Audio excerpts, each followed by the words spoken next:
Galw'r aelodau I drefn yr eitem gyntaf yn agenda ni'r prynawn yma yw'r cwestiynau i'r Prif Weinidog a'r cwestiwn cyntaf David Rees. Diolch, Lewis. What assessment has the Welsh Government made of the take-up of STEM subjects in Wales? Well, GCSE entries were up across all individual science subjects last year. That increase is encouraging because we know that more young people will be equipped with the science skills and knowledge they need to progress to study post-16. Well, thank you for that answer, First Minister. This week is actually British Science Week, which reminds us of the importance of science, engineering and technology to the Welsh economy.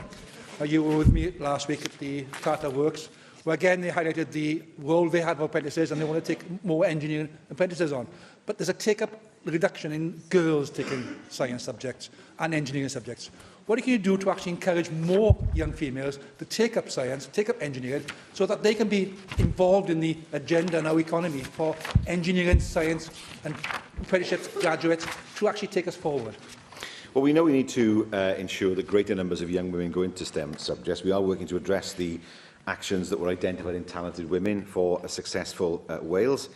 Improved gender balance in STEM is being highlighted in work on curriculum reform in professional learning provision and through enrichment and engagement programmes.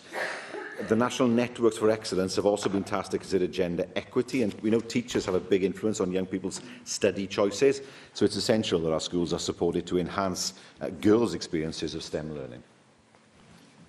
Darren Miller. Diolch, Llywydd. First Minister, I was intrigued to hear your response there because, of course, you didn't mention the positive contribution that the further education sector is making to encourage STEM careers and STEM learning. Will you congratulate me, for example? Will you congratulate Coleg Cambria, rather? And me for raising it. Will you congratulate Coleg Cambria, for example, for the excellent work that it is doing in promoting STEM careers? It's got some fantastic work going on with its chemistry students, which are encouraging people to be ambassadors for jobs in the chemistry industry. And in addition to that, it's doing some great work with science and maths societies that host competitions and bring in speakers to enthuse young people in order to take advantage of the STEM careers that are offered in North East Wales and elsewhere. What work are you doing with the further education sector in particular to promote vocational routes into STEM careers? Well, I will offer him congratulations if any are due. I'll also offer congratulations to Coleg Cambria, because we know that FE is hugely important, particularly when it comes to looking at apprenticeships. And we know that we need to grasp everybody in terms of the talent they have available. No talent should be allowed to go to waste. It's important as well to engage girls before they go to the FE college. So that's why it's so important to look at ways in which science teachers particularly can make sure that girls feel they are fully part of lessons. It's why we're talking to physics teachers about how they can make their lessons more gender inclusive, so that they are ready at 16 to look at science subjects in FE college and then move on to apprenticeships. But certainly, I'm happy to join him in offering a word of congratulations, of course, to the work that's been done in Coleg Cambria. Sir Griffith. Diolch, Llywydd. Wrth gwrs, un o'r problemau sydd falle'n gwneud y sefyllfa yma'n wath yw methiant eich llywodraeth chi recriwtio ddigon o bobl mewn I gyrsiau ymarfer dysgu ar gyfer rhai o'r pynciau STEM yma. Mae adroddiad blynyddol diweddara Estyn yn dangos yn glir bod dim ond 3/4 y target ar gyfer mathemateg a chemeg sydd wedi gyrraedd o ran denu bobl I gyfrestru ar gyfer cyrsiau ymarfer dysgu yn y pynciau yna. 2 ran o 2 yn ffisig a ffrin hanner y target wedi gwrdd o ran bobl yn dod I ddysgu bioleg. Felly pa obeth sy'n yna I ysbrydoli cenhedlaeth newydd o safbwynt y pynciau STEM pan bod ni methu hyd yn oed recriwtio'r athrawon I dysgu nhw?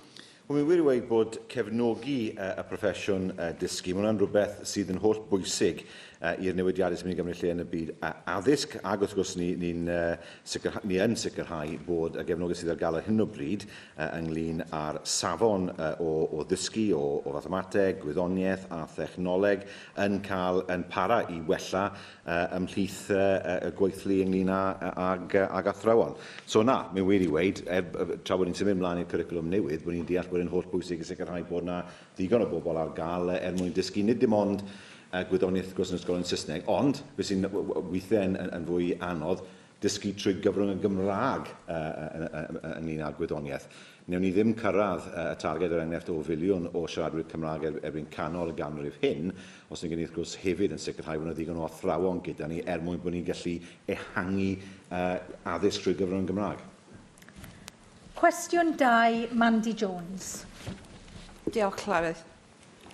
Will the First Minister make a statement on further devolution to Wales in light of powers that will be transferred back from Brussels following Brexit?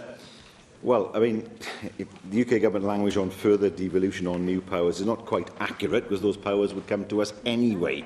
Our immediate priority is to protect areas which are already devolved, such as agriculture and environment, and has been well documented. We do not agree with any attempt, without agreement, to remove powers from this National Assembly as they come here from Brussels. Thank you for that answer. First Minister, you and I both agree that the powers currently resting with the EU should come to Wales in their entirety. For this to happen, the UK and Wales must be out of the EU single market. Will you now, finally, outline your government's position? Single market membership or full control over devolved areas? Well, I'm not sure I've been particularly silent about what the government's view is. Our view is quite simply this. We need to have full and unfettered access to the single market. There's a debate as whether you can be a member of the single market or not. What's important is that our businesses are able to access the single market in the same way as they do now. Surely we don't want to see barriers put up between ourselves and our single biggest market. So from our perspective, what we have said is that where powers would return from Brussels, they come here naturally. That's what would happen in the constitutional sense, and they shouldn't be diverted down towards Whitehall unless and until there is agreement between the governments, plural, of the UK to do so. David Melding. Diolch, Llywydd. First Minister, after having so closely allied yourself with the Scottish Government, can you assure this Assembly that when you meet the Prime Minister tomorrow, you will not be deflected from seeking the most constructive option now available to Wales? Well, as it happens, the Scottish Government and ourselves are as one on this, because the challenge we face is exactly the same. We have offered a way forward. We understand the UK Government's view that there needs to be no disruption of the UK's internal single market. We understand that. There needs to be certainty for businesses. We understand that. The difference is this. We want to create that certainty through agreement and not by imposition.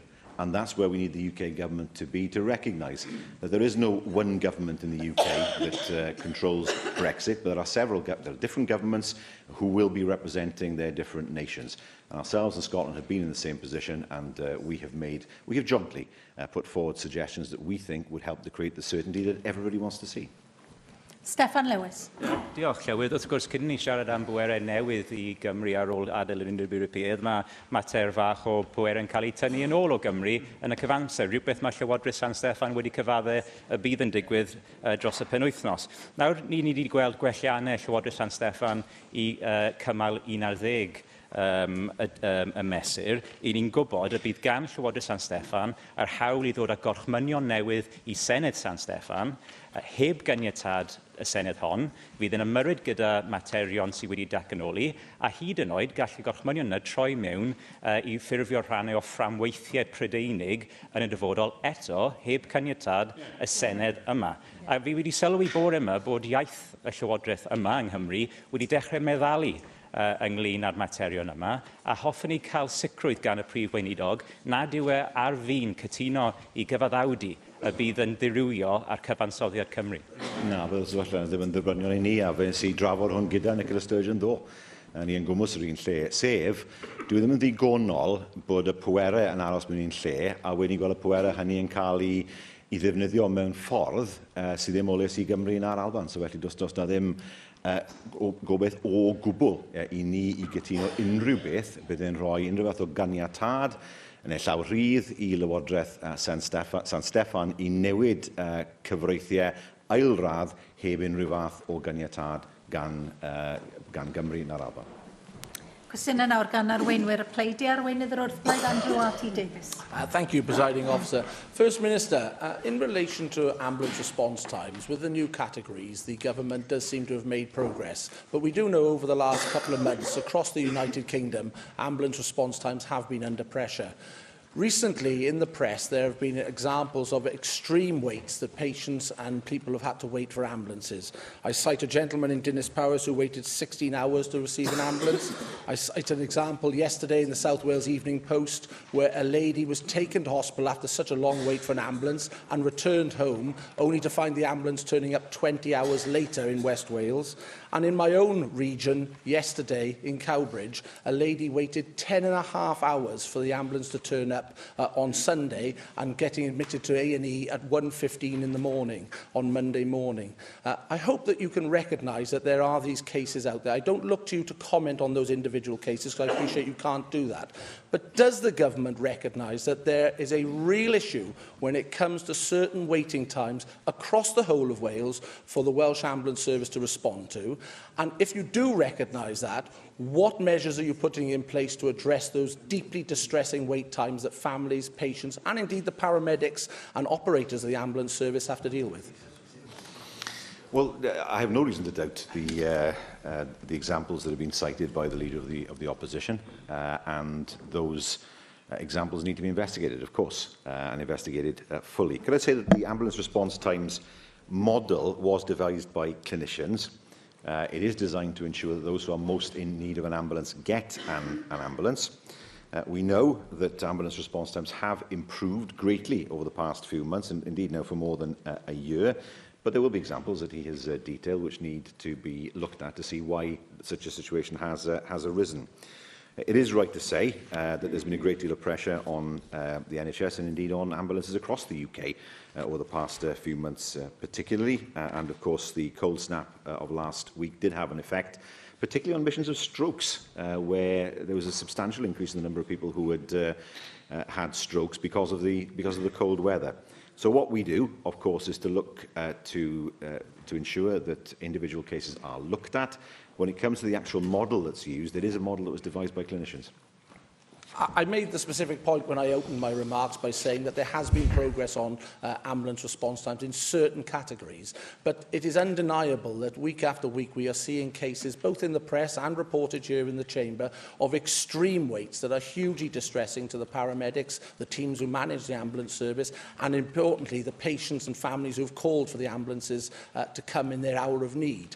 The issue that I highlighted with you from the constituent in Cowbridge that I highlighted, actually on Monday morning at the Princess of Wales Hospital, they were actually using the bereavement room to stack trolleys with patients on because the pressure in A&E was so great. Now, we highlighted to you over the weekend that over the last 3 years, the equivalent of 1,000 nurses have been lost to the Welsh NHS from FOI information that we've received from the local health boards.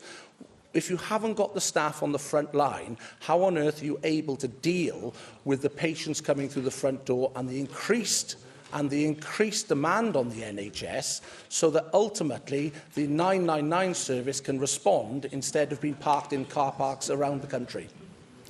Well, I can say to the Leader of the Opposition that more registered nurses are working in the NHS than ever before. For example, since 2014, the number of nurse training places commissioned has risen by 68%. That, alongside our international recruitment campaign, demonstrates our commitment to ensuring the NHS continues to have a high-quality workforce. We are aware of cases where nurses have left the profession. The reasons around that are varied and complex. Numbers will fluctuate year on year, but we know that, as I said, there are more registered nurses than ever. We are investing this year £107 million in education and training programmes for healthcare professionals. That has resulted in a 10% increase in commissioned nurse training places over the course of the last year. So the nurses are there, but I think we have to understand that, of course, when it comes to A&E admissions are affected indirectly by delayed transfers of care, for example. Where people are unable to leave a hospital when they are ready to do so, and therefore able to I put it in a way that's perhaps harsh, vacate a bed, then that of course means that pressure is relieved all the way through the system to the very front of the hospital in A&E. So it is hugely important to recruit healthcare professionals. I've illustrated how we're planning to do that, but also of course to focus on moving people through the hospital when they're ready and out of hospital when they're ready in order to make sure there's space available for others who need those beds. My first question highlighted the dilemma, the crisis that some people do face when they ring for an ambulance here in Wales. And that was my very point. The system isn't allowing the flow of patients, so that instead of being parked in hospital car parks with patients on, the ambulances are out in the community dealing with the 999 calls that are requesting their help. I've highlighted that from FOI requests from the LHBs, these are their own figures, that 1,000 nurses have been lost to the NHS here in Wales through not being able to retain the nurses within our service. The health board that's under your direct control, Betsy Cadwaladr, has lost 493 nurses in that period. They are the highest number of nurses not being replaced out of all the 7 health boards here in Wales. It's not unreasonable, First Minister, to put to you that, and has been put to me over the last couple of days, in particular by this family from Cowbridge, has the Welsh Labour Government run out of ideas when it comes to addressing the pressure points within our NHS? So can you give me something to go back to my constituents and many other people in Wales to understand what exactly is the timeline for seeing progress in the Welsh NHS so that these 10, 12, 14, 16-hour waits are not a regular occurrence within our ambulance service? Well, if we look at the figures, we see that ambulance response times have improved, and he's acknowledged that. We see improvements in delayed transfer of care, we see improvements in terms of diagnostics, we see improvements in terms of referral to treatment times, but there will be occasions where some people are affected adversely. And they need to be looked at very carefully and investigated, and lessons learned from those occasions. I have to say that the financial pressures on the NHS are always considerable, and they are financial pressures that exist across the whole of the UK. And we have to make sure that there is sufficient funding available for the Welsh NHS. And we're in a position where fairly soon the NHS will consume half of our resources. And we have to, as political parties, I believe we have to look very carefully, and the Parliamentary Review, in fairness, has done this, as to how we allocate resources to the NHS in the future, how we remove logjams, if there are any, and how we develop an NHS that commands public support across political parties. Arweinydd Grŵp UKIP, Neil Hamilton. All members will have been horrified by the recent nerve agent attack in Salisbury. The general consensus of opinion appears to be that the exchange in the House of Commons yesterday by Jeremy Corbyn and the Prime Minister fell well below the level of events. Chris Leslie, a former Labour Shadow Chancellor, said it wasn't appropriate to make party political points when our country is potentially under attack. Another Labour MP, John Woodcock, said it would put our national security at significant risk if we were led by anyone who didn't understand the gravity of the threat which Russia poses to this nation. Does the First Minister think that Jeremy Corbyn is such a person? Well, I'm not here to answer for anybody else anymore. I'm sure he's not here to explain how it is that Nigel Farage thinks that a trade deal with the US is possible in 48 hours, which is what he said yesterday. This is a hugely serious matter. We have people who have been badly affected. We have a police officer who was badly affected. Fortunately, it seems on the road to recovery. Of course, there needs to be a full investigation, and the investigating authorities will have the support, I'm sure, of politicians, not just in Westminster, but of politicians of all sides here in this chamber. I noticed that the First Minister sidestepped the question, but Nicola Sturgeon has said cool heads are certainly required, but also a firm response. Russia simply can't be allowed to launch attacks on our streets with impunity. Does the First Minister agree with that? Of course I agree with that. I mean, I don't know what he's trying here to suggest that in some way I do not accept there has to be a full investigation, or do not accept there's any Russian involvement. Of course those factors come into play, but it's hugely important that there is a full investigation. I know that on a non-partisan basis there is support for that both in the House of Commons and indeed I'm sure here in the Assembly. It cannot be right that people are injured or worse as a result of the use of what appears to be a military-grade nerve agent. Whoever was responsible for that needs to be brought to justice. Well, I thank the First Minister for that very reasonable reply. One thing that I did agree with Jeremy Corbyn on as a result of yesterday's exchange was this. He said there must be a robust dialogue with Russia on all issues dividing our countries, both domestic and international, rather than simply cutting off contact. If that is true of Russia, it is perhaps even more true of our relations with the United States. The United States is our most important ally, And although the Secretary of State has changed in the course of today, Rex Tillerson said recently we stand in solidarity with our allies in the UK, and that what happened in Salisbury was a really egregious act, and he was extremely concerned by Russia becoming more aggressive. There's no reason to believe that the policy of the American administration will change with a new Secretary of State. Does it not, therefore, be incumbent upon all senior Labour politicians to have the closest regard to our interests with the United States and our diplomatic relations with them, and to stop the puerile name-calling of the President and others in his administration with whom they happen to have political disagreements? It's the interest of Britain which should be first and foremost. Well, I have to say that I do not approve of the methods of the President of the US and the way he communicates. I think it is the office of the presidency of the United States of America is one that should command respect even amongst those who did not vote for the current president, and I'm not sure the current president is in that situation. I am troubled at the fact that Rex Tillerson, as the Secretary of State, was supportive of the UK and was wholly supportive of the Prime Minister's position, and he has been sacked as a result of it. Now, that does trouble me. What does that mean in terms of what support will come from the US government for the position of the UK government in terms of this horrific attack? And there are many questions that are asked as a result of that. I have never taken the view that we should in some way cut off our ties with the US. I was there a fortnight ago and spent time both in the US and in Canada. My view is that we should reach out to all democratic nations and entities, including the European Union, of course an entity which he is less keen to keep ties with. Arweinydd Plaid Cymru, Leanne Wood.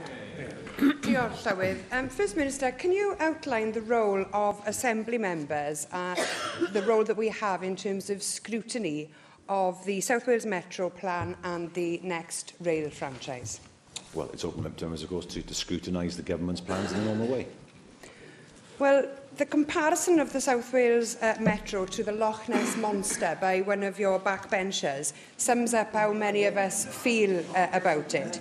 Your government won't explain what's going on and people want clarity. You won't even publish the invitation to tender document, and that's something that's been done by every other country that makes up the UK. And it's now been confirmed that Transport for Wales believes that the electrification of the Ebbw Vale line has been, and I quote, discontinued from further consideration. Can you confirm that you no longer have any intention to electrify the Ebbw Vale line by 2023? Well, the Ebbw Vale line was not included in the original spec for electrification. That does not mean, of course, that there won't be more frequent services on the line. That will happen. Now, when it comes to the Metro itself, as I'm sure members are sick of me saying, the Metro was something that I first mooted many years ago in, of all places, Bedwas Rugby Club. There is a map that's been published, including different phases of how the Metro will be developed. It's not simply a question of upgrading what is already there. It does mean looking at, for example, new light rail links, particularly where there are existing heavy rail lines that are not in use.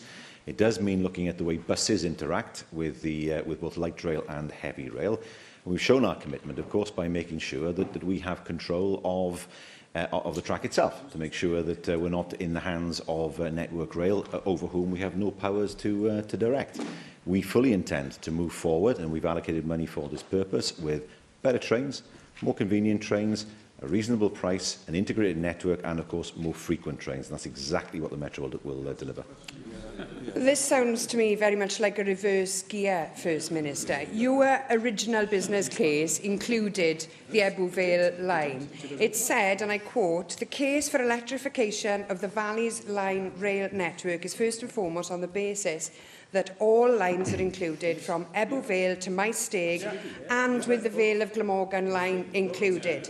Now, the documents published by Transport for Wales are based on the latest available information, which was published in November 2017, 2 months after the final invitation to tender. So I ask you, First Minister, what information did Transport for Wales receive which led to them stating that the Ebbw Vale line, the Maesteg line and the Vale of Glamorgan schemes have been discontinued? Well, they've been discontinued because there will be more frequent services on those lines, as we've said. For example, if you look at Maesteg, for example, I mean, if you want to ask me about trains, then good luck. If you look at my stake, for example, a twice-hourly service is what is being proposed. Well, that means through to Cardiff. Well, that means one to Bridgend, one to Cardiff. Of course, the problem with my stake is, of course, that the main line electrification has gone west of Cardiff. Now, that adds significantly to the cost of electrifying to my stake. Originally, when we looked at the Metro plans, the UK government had said it would electrify Swansea. Now that has disappeared. But let's be quite clear about this. Two things to emphasise here. Firstly, whatever is the method of traction, there will be a better service and a more frequent service. And secondly, to suggest, as suggested last week, that you can divorce Cardiff from the rest of the Valley Lines, clearly doesn't work. Many people come to work in Cardiff from the valleys. That means when they get to Cardiff, it's hugely important they can get around Cardiff properly and get around Cardiff in the easiest way possible. And that means, of course, integrating the system in Cardiff compared to with those of the Valley Lines. Again, let me be absolutely clear. There will be more frequent services. There will be better services. Some lines will be electrified first. The business case for others we looked at in the future. We can't electrify them all at once. We're looking at the lines and developing electrification as time goes on. But the point Plaid Cymru is trying to make is this: that somehow there's been, and I know they're not listening. Somehow there has been a move away from providing people in the South Wales metro area with a better train service. That's not the case. The trains will be better, more frequent. In the first phases, some will be electrified. There will be a rolling programme of doing that. People will be able to catch buses that connect with train services. They will be part of an integrated network in a way that's never been possible before. The metro will happen. It will move forward along the lines we've suggested, along the plans that we've suggested, and the people in the South Wales metro area will get a better service. Question 3, Mark Isherwood. What assessment has the Welsh Government made of the economic benefit that heritage railways bring to Wales? Well, we fully recognise the economic value of all our heritage railways, and we've helped support the extension and development of a number of heritage railways across Wales. Thank you. Well, writing in last November's edition of the Heritage Railway magazine, its editor, Robin Jones, referred to the Llangollen Railway big push into Corwen Central, as well as to the Bala Lake Railway extension, highlighting the multiple economic benefits to local councils and others that heritage railways can guarantee. What action will you therefore take to ensure better understanding at all levels of government and business activity of the benefit that heritage railways, such as Llangollen Railway, can bring to the areas they serve? I couldn't quite hear most of the question. You mentioned the Llangollen Railway, I think, at the end. Well, the Llangollen Railway is hugely important, not just in terms of the tourist attraction that's there, but also as a mode of transport, but the apprenticeships that I saw when I was there. They're a maintenance operation for a number of other heritage railways as well. And they, of course, are able to provide employment opportunities. We often think of heritage railways as employing mainly volunteers. That's not longer the case, particularly what I saw in Llangollen. We know that heritage railways are an enormous tourist attraction, marketed, of course, at one time as the Great Little Trains of Wales. Well, Llangollen is a standard gauge line as opposed to a narrow gauge line. We know, of course, that the Snowdon Mountain Line is hugely important and a massive tourist attraction there. We see, of course, the link between the Festiniog Railway and the Welsh Highland Railway and the way that's been done.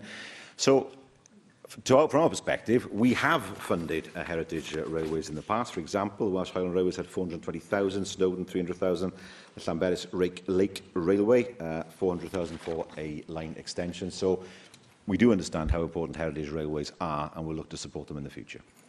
Cwestiwn 4, Sian Gwenllian. A wnaeth y Prif Weinidog ddatganiad am y papur gwyn ar ddiwygio Llywodraeth leol.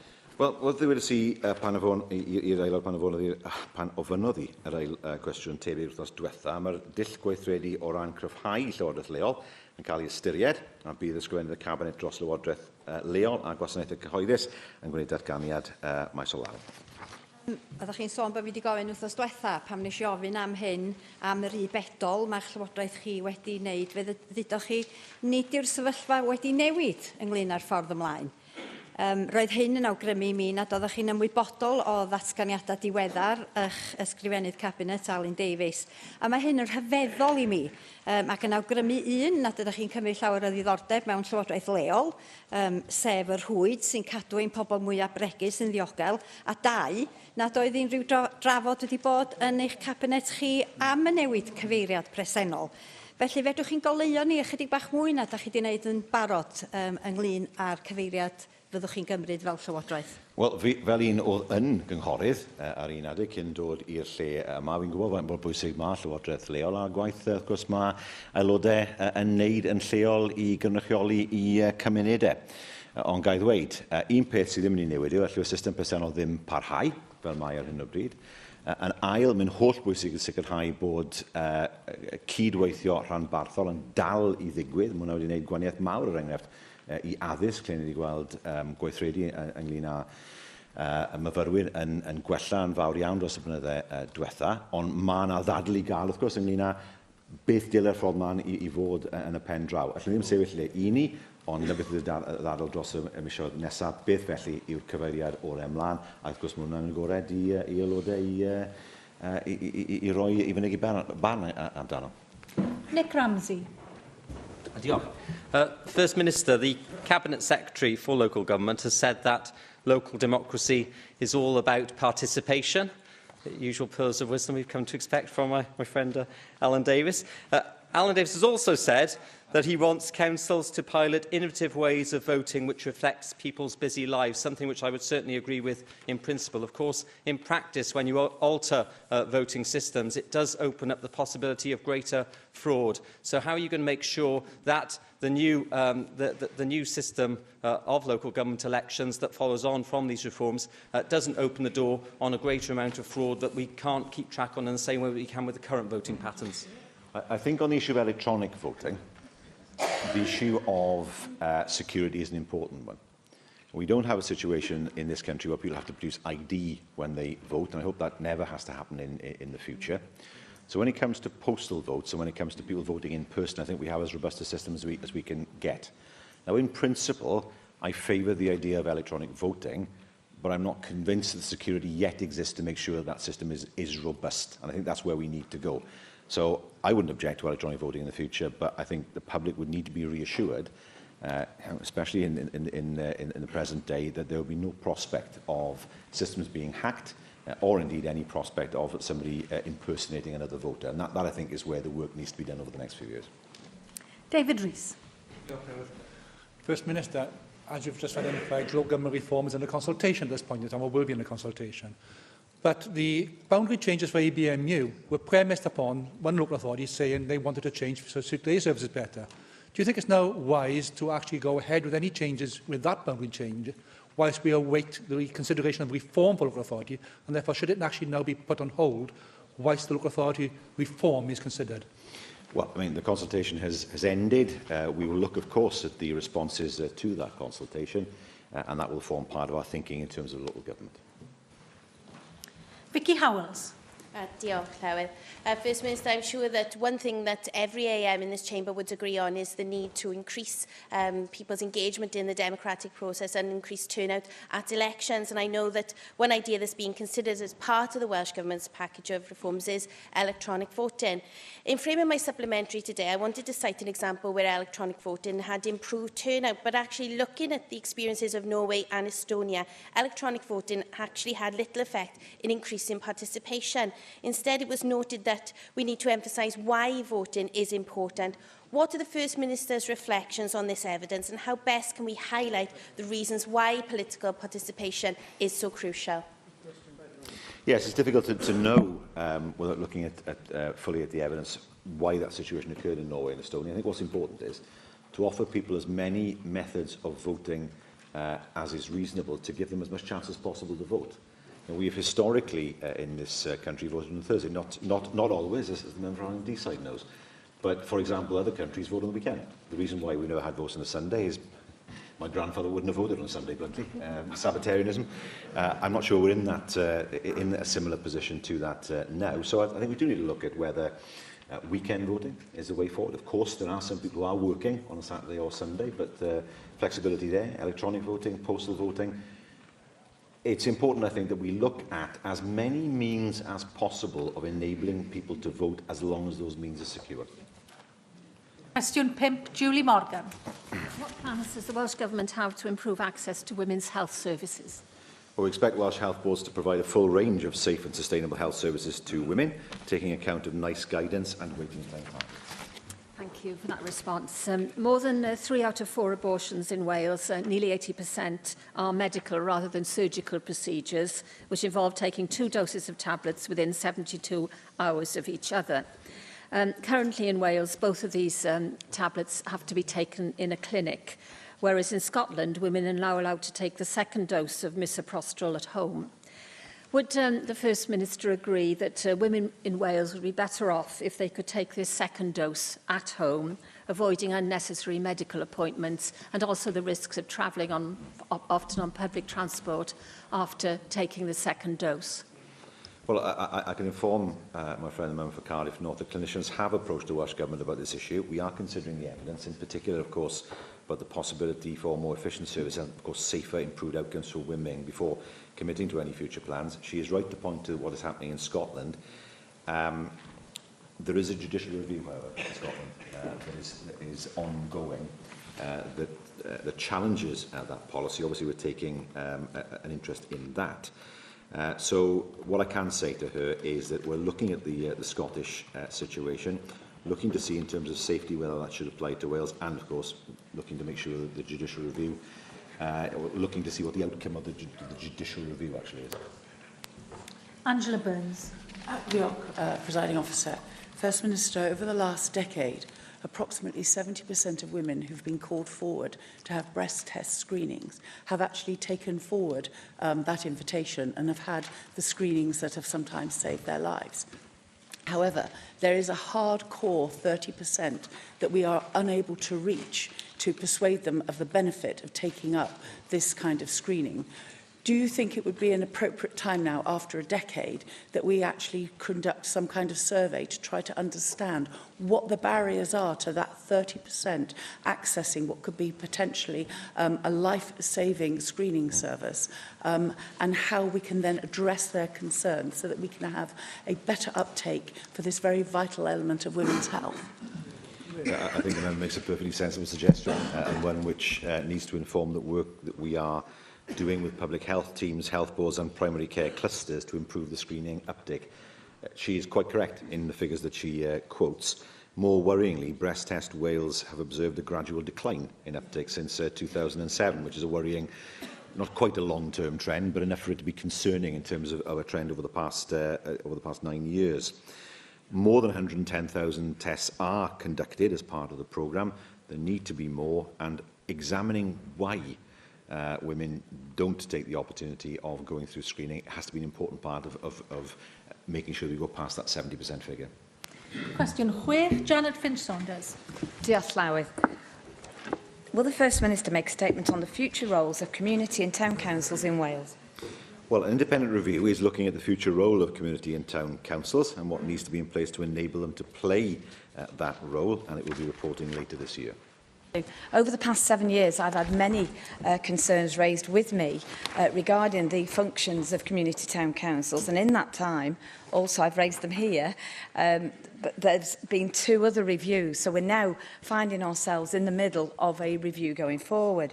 Now, the Wales Audit Office has found 65 community councils have not even yet adopted a code of conduct for members, 99 unable to provide evidence that they maintain and publish a register of interests, 81 failed to comply with statutory timetable for publishing audited accounts, 260 submitted annual returns that were incomplete or contained simple errors, and 108 do not have a website and have not made other arrangements to publish information.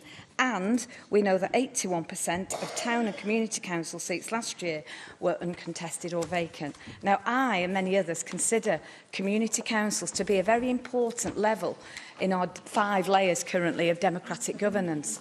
How can we be assured, First Minister, that you will actually show some, sort of involvement in this, and that this review will actually deliver a new way of moving forward for our community councils, so that our residents, our community councillors can be assured that all those relevant processes are in place in terms of transparency, democratic accountability and financial probity? Well, as somebody who was once a community councillor some time ago, I know how important community councils are.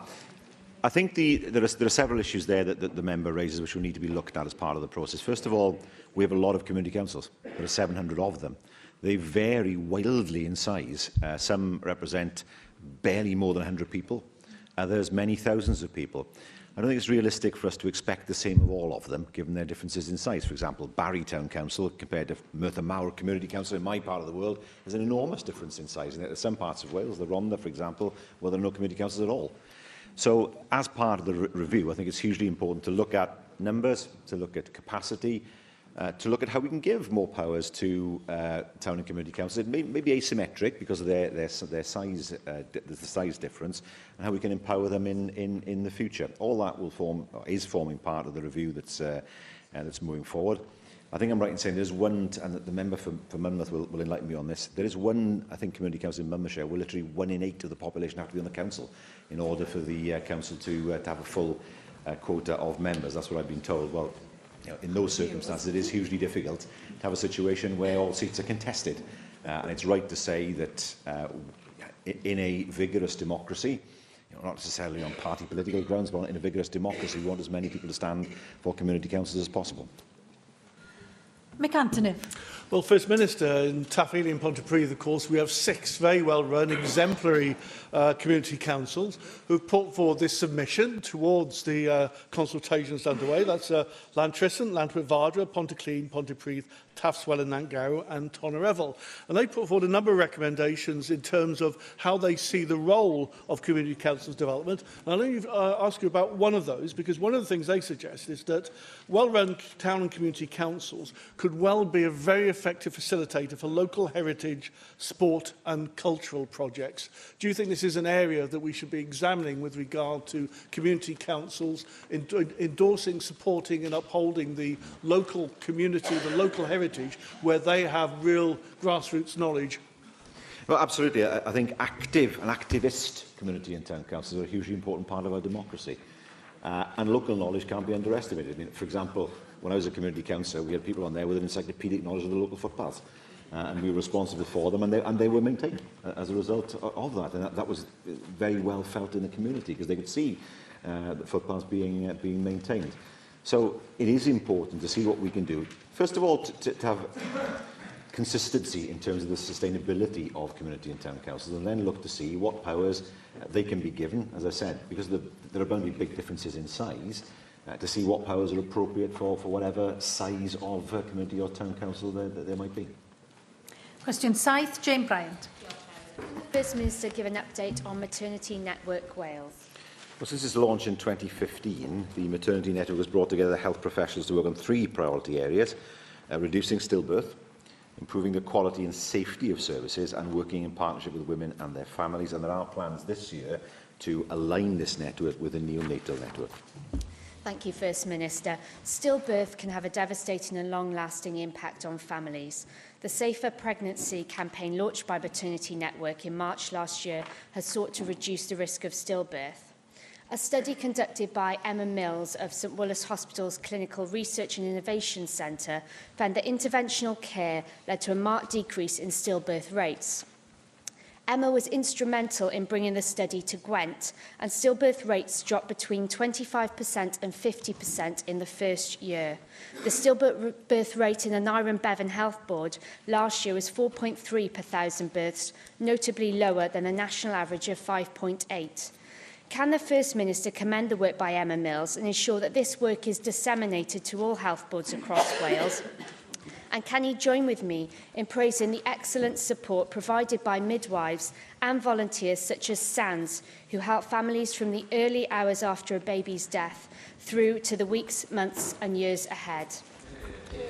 Well, we know the causes of stillbirth are multifaceted, with some factors still not clearly understood, so the work done by Emma Mills and others is vital if we're going to achieve a significant reduction in stillbirths. There is collaborative work involving the Maternity Network, SANS and maternity services across Wales, and that has resulted in a range of interventions being taken forward. Early indications do show a reduction in the numbers of stillbirths. Early signs yet, but they seem to give us a picture that is improving.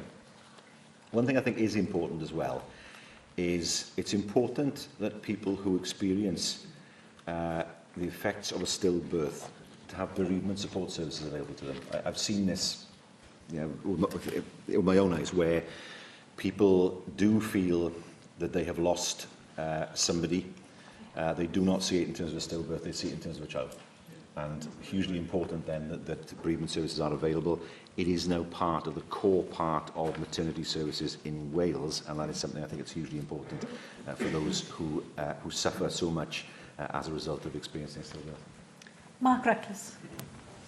Is it right for women so often to be guided to midwife-led birthing units as a default option rather than to consultant-led labour wards? Well,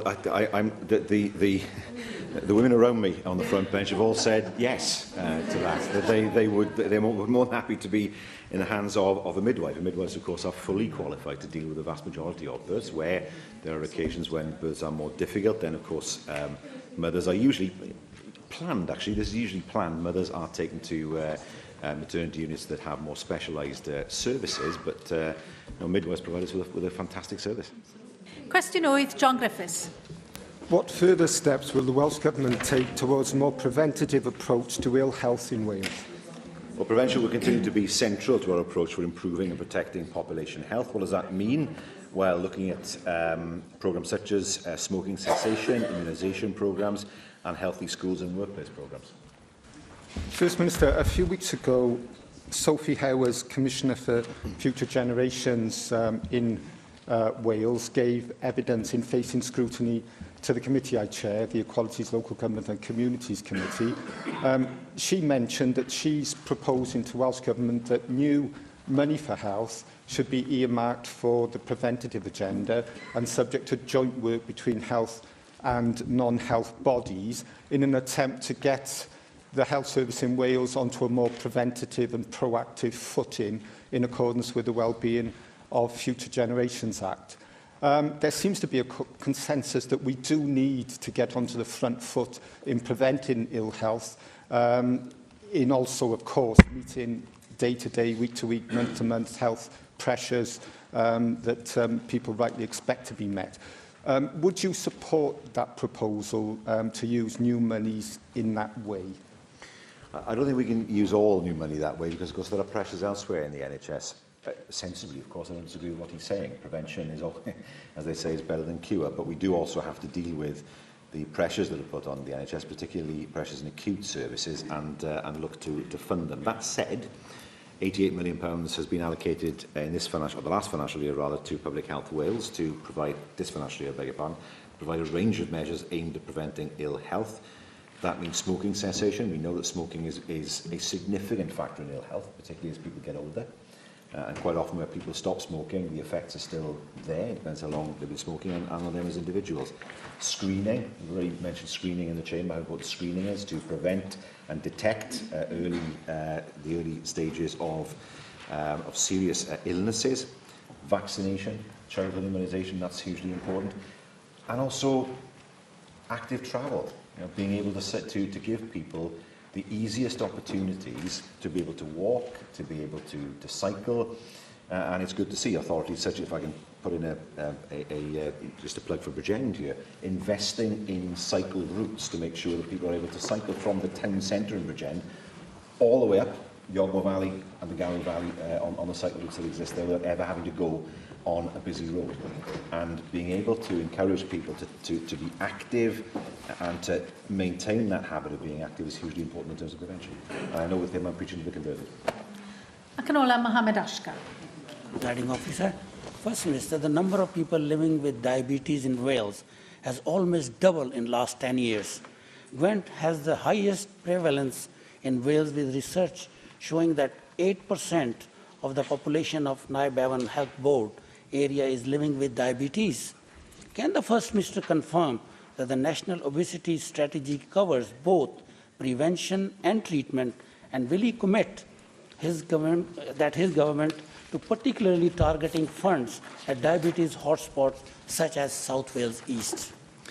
Well, the member will know, of course, that the Public Health Wales Act does give clear legislative focus to action to address the priority public health issue of obesity. which of course is such a cause of type 1 diabetes. The obesity strategy will, type 2 diabetes, I think, I'm right in saying. I'll be corrected by the medics in the chamber. Our obesity strategy, or indeed fellow lawyers, our obesity strategy will bring together all the work the Welsh Government supports to tackle what is a major public health challenge and put it on a statutory footing. A strategy development board chaired by the Chief Medical Officer is overseeing delivery, and a consultation will be launched in the early summer. Nidog, yr eitem nesaf felly yw'r datganiad a chyhoeddiad busnes.